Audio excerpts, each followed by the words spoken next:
He was the voice America trusted, the man who floated into living rooms every Christmas, whose warm baritone could soften even the coldest winter night. To millions, Bing Crosby wasn't just a singer. He was family, a symbol of comfort, of safety, of everything good in a world slowly losing its innocence. But behind that gentle smile, behind the soft glow of the radio, behind White Christmas itself, hid a truth so cruel, so violently at odds with the image America worshipped, that it would take 74 years and the courage of one broken son for the world to finally hear it.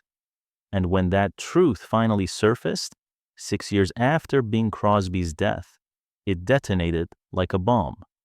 Because Bing Crosby didn't just dislike this person. He didn't resent him. He didn't avoid him.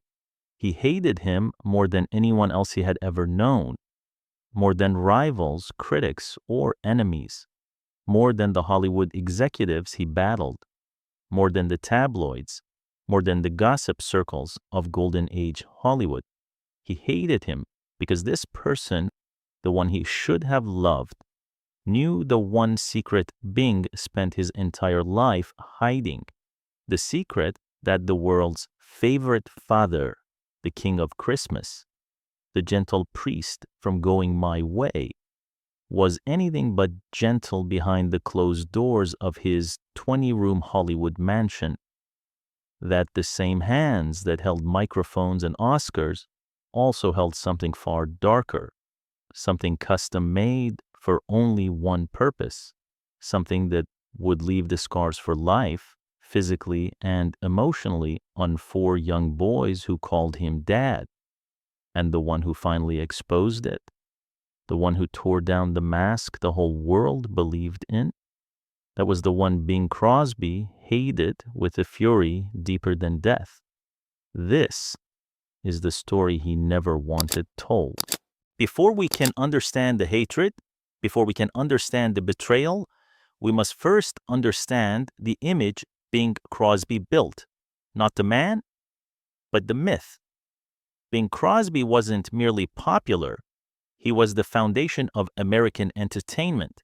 Born Harry Lillis Crosby on May 3, 1903, in Tacoma, Washington, he was just another boy in an ordinary family until a neighbor jokingly called him Bingo after a comic strip in the local paper. The nickname stuck, softened, transformed. Bing, approachable, friendly, American, a name made for radio waves and bright marquees. By the 1930s, Bing Crosby wasn't just a star, he was the voice. He revolutionized popular music with his soft, intimate crooning style. A voice that felt like it leaned in close, whispering directly into the ear of every listener. A voice that made 60 million Americans believe he was someone they personally knew, someone they trusted. Week after week, they invited him into their homes through their radios. And week after week, he became more than a performer. He became family. The films came next. Over 70 movies, shaping an era of Hollywood itself. And then the pinnacle. In 1944, Bing won the Academy Award for his role as Father O'Malley in Going My Way, a kind priest, a gentle soul, a man who solved every problem with warmth and compassion. That role wasn't just a character. It became his identity. America didn't see Harry Crosby anymore. They saw Father O'Malley. They saw perfection. They saw a man they could trust more than politicians, more than generals, more than spiritual leaders. During World War II, Yank magazine declared him the single individual who did the most for American troop morale. Not a commander, not a president, a crooner from Spokane, Washington. And then came the song that made him immortal, a song whispered into microphones during wartime homesickness, a song that wrapped itself around the American heart, White Christmas, written by Irving Berlin in 1942. Bing's version became the best-selling single of all time. It still is. Every December, his voice returns like a ghost of American nostalgia. I'm dreaming of a white Christmas, soft, warm, nostalgic, a portal back to a simpler world that never truly existed. Because while millions dreamed along with him, none of them knew the truth. None of them knew what his Christmases were really like. None of them knew what was happening inside that Hollywood mansion. The mansion where America's favorite father lived with 4 sons, who appeared to have everything and yet lived in a private hell.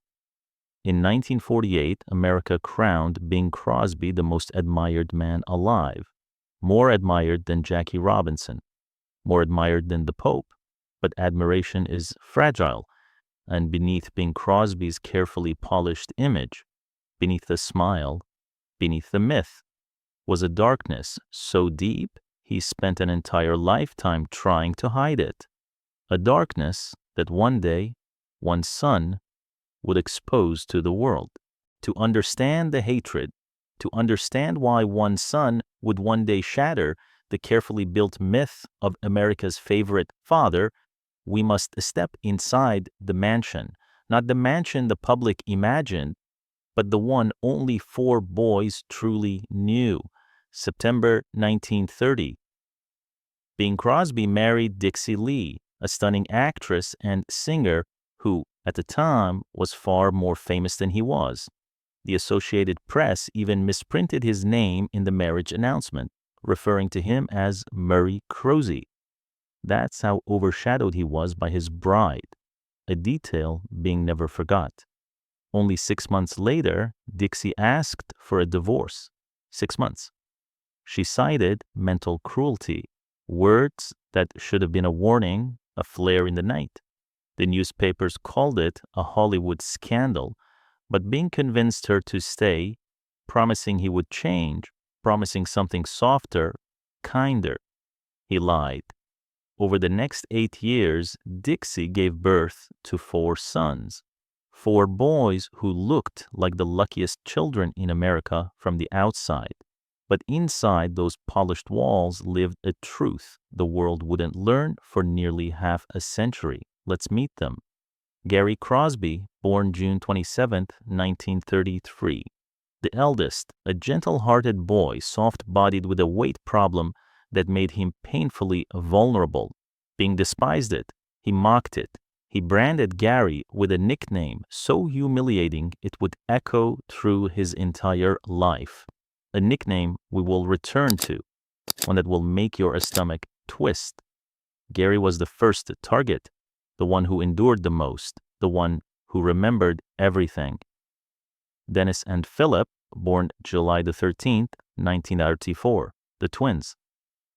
Dixie drank heavily during the pregnancy, and years later some documentary filmmakers suggested the twins may have suffered from fetal alcohol syndrome. Whether they did or not, one thing is certain. They entered a world where fear ruled the household. Dennis was sensitive, painfully self-conscious, always anxious. Philip, however, was Bing's favorite. He was treated differently. Different rules, different expectations, different punishments. He was even allowed to stay home while his brothers were shipped away to a strict boarding schools. Favoritism is a poison. Bing knew that. He used it anyway. He wielded it like another weapon. Lindsay Crosby, born January 5th, 1938. The youngest, named after Bing's best friend and horse racing partner, Lindsay Howard. By the time he was born, Bing was an empire, a Hollywood giant with fame, wealth, and a public halo polished to perfection. The Crosby mansion had 20 rooms, servants, manicured lawns, and a pool neighbors admired from the street. To anyone looking in, it was paradise. But inside, Bing Crosby ruled with a single iron command. Perfection, perfect grades, perfect posture, perfect manners, perfect weight. Anything less meant punishment. And Bing had a tool to enforce his law, a tool he kept in his office, a tool built not for cattle, but for children, a tool that would scar his sons for life. And only one of those boys, the eldest, the one being humiliated the most, would one day find the courage to reveal what truly happened inside that house. And for telling the truth, Bing Crosby would hate him more than anyone he had ever known. Before the world ever heard White Christmas, before Bing Crosby became the warm voice of American nostalgia, 4 young boys already knew a very different version of him. Not the gentle priest from Going My Way, not the smiling crooner on magazine covers, but a man who ruled his sons with fear enforced by a weapon he designed himself. Inside Bing's office, hidden behind the polished public image, hung the most terrifying object in the house, a custom-made 3-foot leather belt embedded with metal studs. It wasn't for cattle. It wasn't for discipline. It was for children. His children. The studs were small, raised metal circles, perfectly designed to break skin on the first or second strike. That wasn't an accident. That was the intention. Bing even had a rule, his twisted version of mercy. First drop of blood, stop. Not because it hurt him to hurt them, but because blood meant the job was done. Blood meant the lesson had been delivered. Years later, Gary Crosby would write in his 1983 memoir that as a child he would pray that the blood would come early. Imagine being so terrified, so conditioned, that a small boy begged God to let his skin split fast so that the beating could end sooner. A child praying to bleed. That was Bing Crosby's household. Come to my office? The 3 words every boy feared.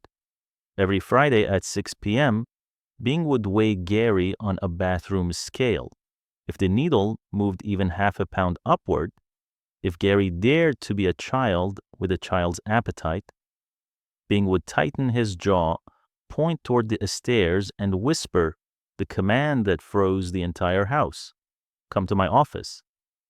Gary had a weight problem as a child. Instead of helping him, acknowledging his struggles, or offering comfort, Bing mocked him relentlessly. He gave his eldest son a nickname so cruel that it scarred him psychologically for life, Bucket Butt, to his face, in front of his brothers, in front of servants, even in front of dinner guests. Humiliation wasn't a mistake, it was part of the ritual. Come on, Bucket Butt, finish your dinner. Bucket Butt gained another pound this week. Bucket Butt can't even do 10 push-ups. This wasn't teasing, this was emotional weaponry. And the belt was physical reinforcement. The ritual Gary would walk slowly up the stairs, forcing himself not to cry. He knew crying only made it worse. He knew the routine by heart. Bing would follow, close the door, lock it. Then the sentence, drop your pants. Bare skin made the studs work faster, more efficient, more painful. Strike 1, strike 2, strike 3, sometimes 10, sometimes 15, sometimes 20. Gary counted each blow, trying to predict when the belt would finally draw that first drop of blood so the nightmare could end. And when the blood finally came, a small, bright red dot blooming on his skin, Bing would calmly hang the belt back on the hook, tell Gary to pull up his pants and leave the room. No apology, no remorse, no hug, just silence, and the command to go back to life as if nothing had happened. This went on for 18 years, from the time Gary was barely old enough to read until he was strong enough that Bing feared he might one day fight back. And when that day came, Bing simply switched weapons, from the studded belt to a cane. The rules extended beyond the beatings. The cruelty wasn't limited to the office. The entire household was a maze of strict rules, home by 10 p.m., even at age 17. 5 minutes late meant consequences. No friends permitted inside the mansion. Bing didn't want outsiders seeing the truth. Every summer, all 4 boys were sent to a harsh working ranch, manual labor from dawn to dusk. They called it prison. Bing called it character building. Once Philip hid bacon and eggs under a rug because he was full and couldn't eat anymore. When the food was discovered days later, rotting, covered in dirt and hair, Bing forced him to eat every bite. "You wasted food," he said. "Now finish it." From the outside, the boys looked like heirs to America's most beloved entertainer. Inside, they lived in constant fear of being weighed, fear of being watched, fear of disappointing a man the world worshipped, and they feared more than God himself. And among the 4 sons, one endured the most. One carried the deepest wounds. One kept every memory, and one day he would write them down, and the world would finally know the truth. While America adored Bing Crosby as the embodiment of warmth, morality, and family values, a far different story was unfolding inside the walls of the Crosby mansion. A tragedy centered around the one person who should have been able to save those 4 boys, but couldn't even save herself. That person was Dixie Lee Crosby. She entered Bing's life as a rising star, beautiful, talented, and far more famous than he was at the time. She needed tenderness. She needed affection. She needed the kind of emotional connection a gentle husband gives without being asked. But Bing Crosby was not gentle, not with her, not with anyone. He didn't believe in emotional vulnerability. He didn't know how to love in a way that nourished. And Dixie, desperate for affection, began to unravel. Her escape came in a clear bottle, a wife slowly drowning. By the late 1930s, Dixie was drinking heavily, so heavily that it consumed her days and swallowed her nights. She stopped going out. She stopped socializing. She stopped being the vibrant woman Hollywood once adored.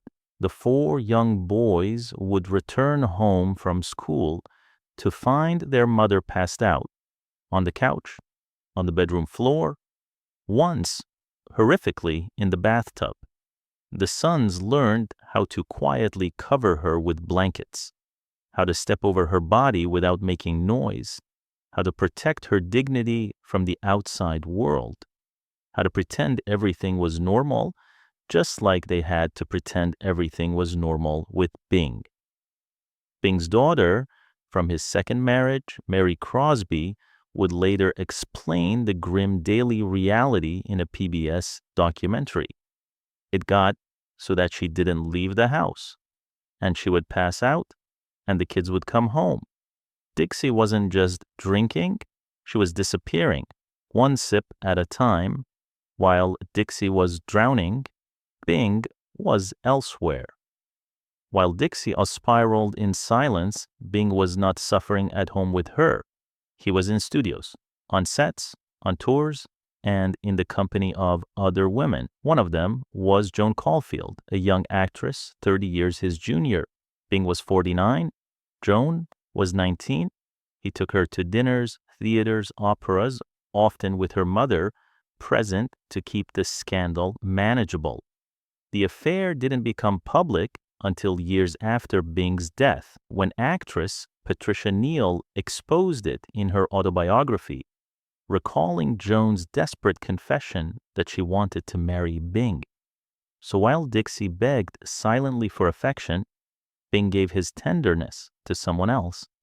It was the final crack in her already broken spirit, the death of Dixie Lee Crosby. Dixie died on November 1st, 1952, at the tragically young age of 41. The official cause was ovarian cancer, though modern medical researchers have noted a possible connection between ovarian cancer and untreated chlamydia infections. The implication hangs heavily another shadow over Bing's carefully guarded image. When Dixie died, Gary was 19, Philip and Dennis were 18, Lindsay was 14. They lost the one person who, despite her weakness, loved them unconditionally.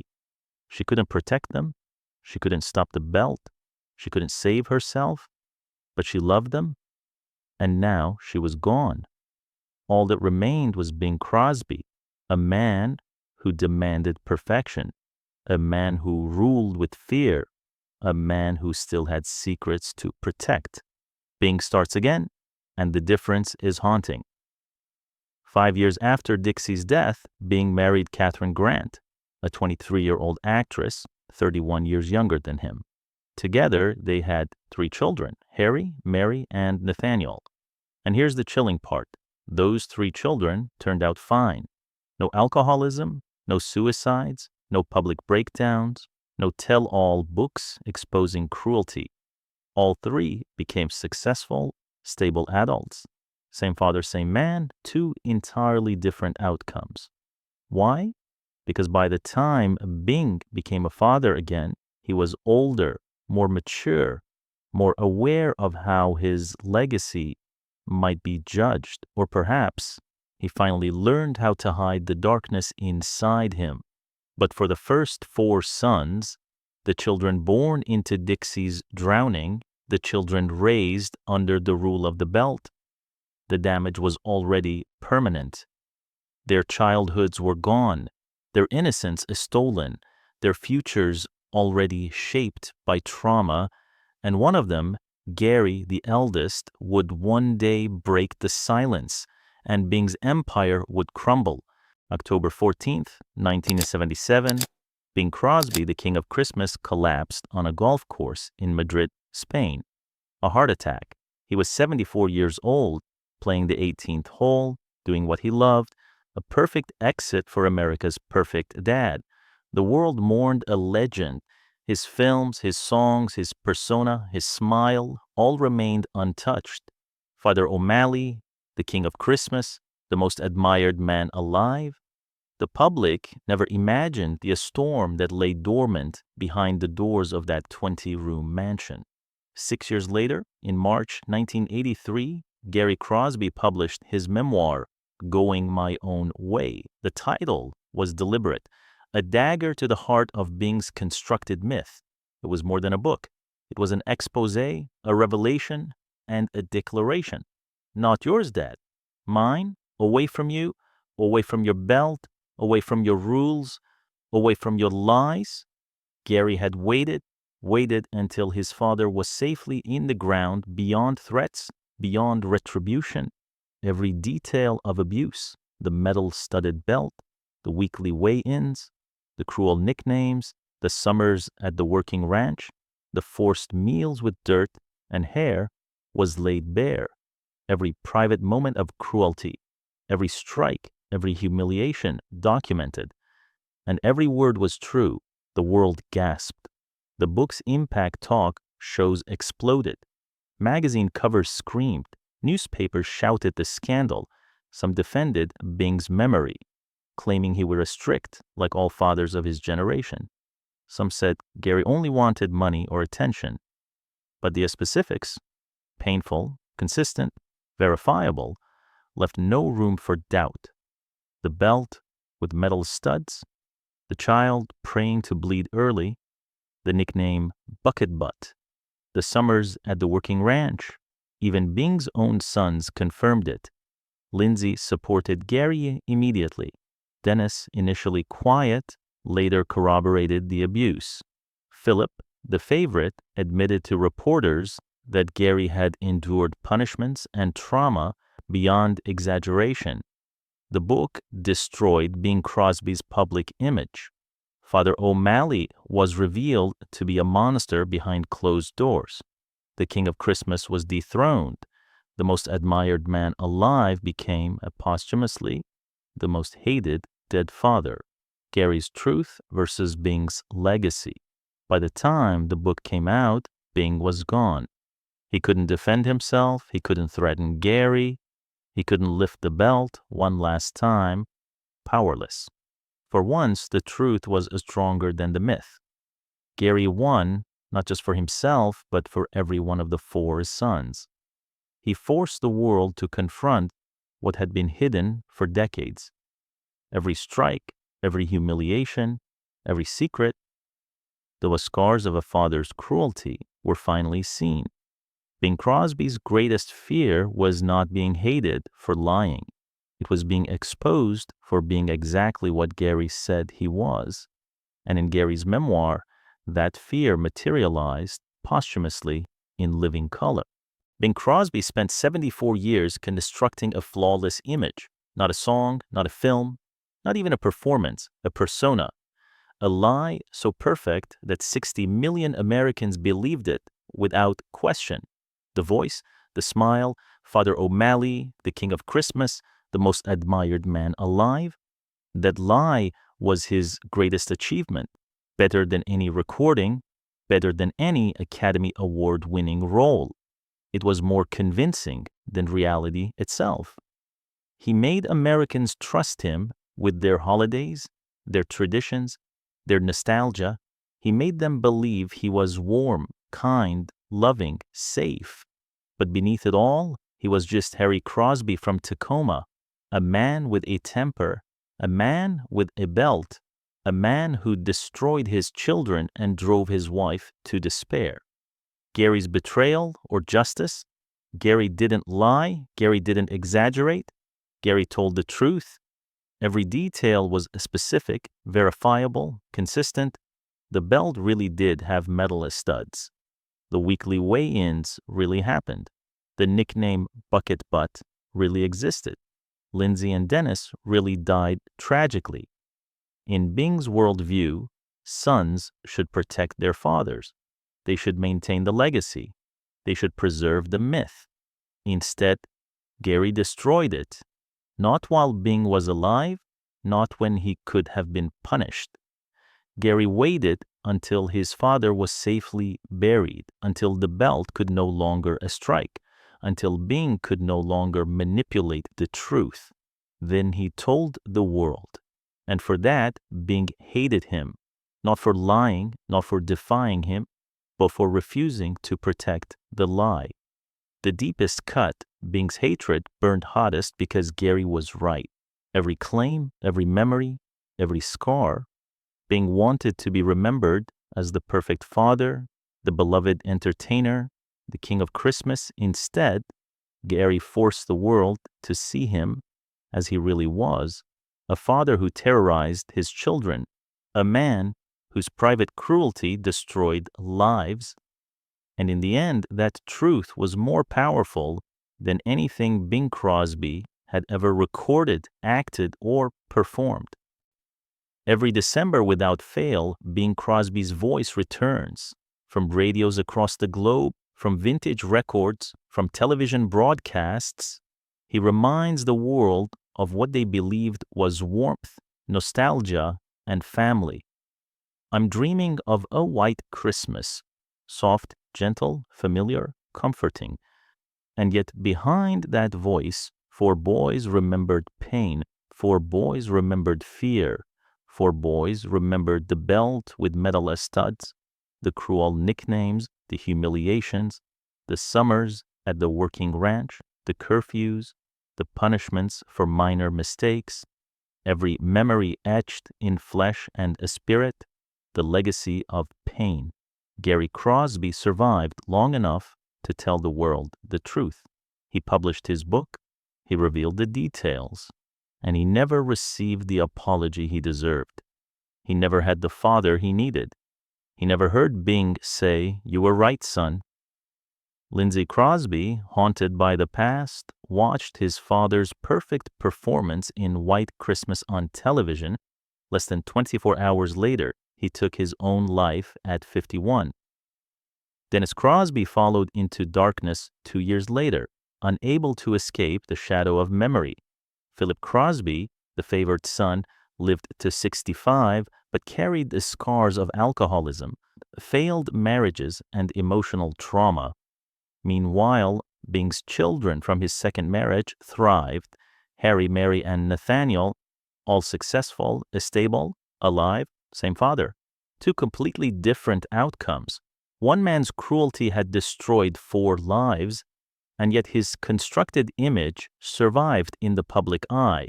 The final irony being Crosby, the king of Christmas, the beloved Father O'Malley, the man who brought joy to millions, died hating his eldest son more than anyone else in the world. Not because Gary lied, not because he defied him, but because Gary told the truth, and that truth was unstoppable. For decades, the myth and the reality collided. The music continued, the films endured, the smile remained, but behind the holiday cheer, the truth waited, waiting to be heard, waiting to be remembered. Bing Crosby destroyed his own kingdom, not with bullets, not with fire, but with a belt, with cruelty, with fear, and with lies. And the world finally saw it through the courage of the son he hated the most. The King of Christmas was never the father anyone imagined. He was a man, flawed, cruel, devastatingly human, and the echoes of his actions would last far longer than his songs,